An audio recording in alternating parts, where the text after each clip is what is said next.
स्थापित करूं जहां हमारे नवयुवक हम अपने शास्त्रों का ज्ञान से शिक्षित होकर भारत तथा भारत के बाहर अपने धर्मों का प्रचार कर सके। मनुष्य केवल मनुष्य भर चाहिए, बाकी सब कुछ अपने आप हो जाएगा। आवश्यकता है तो वीर्यवान, तेजस्वी, श्रद्धा संपन्न और दृढ़ विश्वासी निष्कपट युवकों की। ऐसे 100 मिल जाए तो संसार का कायाकल्प हो जाए। इच्छा शक्ति संसार में सबसे अति बलवती है। उसके सामने दुनिया की कोई चीज नहीं ठहर सकती, क्योंकि वह भगवान साक्षात भगवान से आती है। विशुद्ध और इच्छा शक्ति सर्वशक्तिमान है। क्या तुम इसमें विश्वास नहीं कर सकते?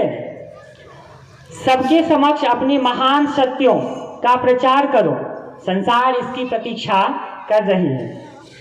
सैकड़ों वर्षों से लोगों को मनुष्य हीन अवस्था का ज्ञान कराया गया है। उनसे कहा गया है कि वे कुछ नहीं है। संसार भर में सर्वत्र सर्वसाधारण से कहा गया है कि तुम लोग मनुष्य ही नहीं हो।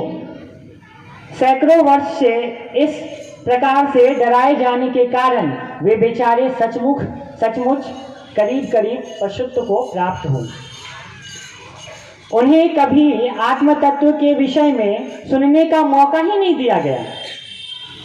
अब उनको आत्म तत्व सुनने दो कि उनमें से भी नीच आत्मा विराजमान, वह आत्मा जो न कभी मरती है और न कभी जन्म लेती है, जिसे न तलवार काट सकती और न अग्नि जला सकती है और न हवा सुखा सकती है, जो अमर है और अनादि है, वो अनंत है और शुद्ध स्वरूप सर्वशक्तिमान तथा सर्वव्यापी है।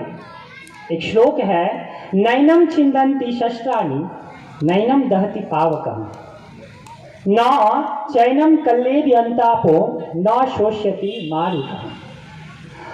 उन्हें अपने में विश्वास करने दो।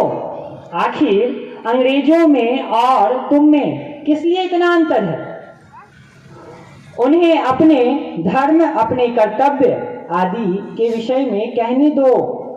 पर मुझे अंतर मालूम हो गया है।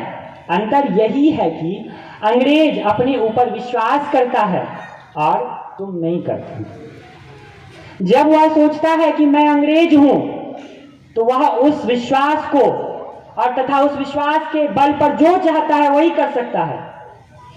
इस विश्वास के आधार पर उसके अंदर छिपा हुआ ईश्वर भाव जाग उठता है और वह उसकी जो भी इच्छा होती है वह कर सकने में समर्थ होता है। उसके विपरीत हम लोग तुमसे कहते आए हैं कि तुम कुछ भी नहीं हो, तुम कुछ भी नहीं कर सकते हो, और फलस्वरूप आज तुम अकर्मण्य हो गए हो। अतएव आज हम जो चाहते हैं वह है बल, अपने आप में अटूट विश्वास। धन्यवाद। मैं अपनी वाणी को विराम दूंगा।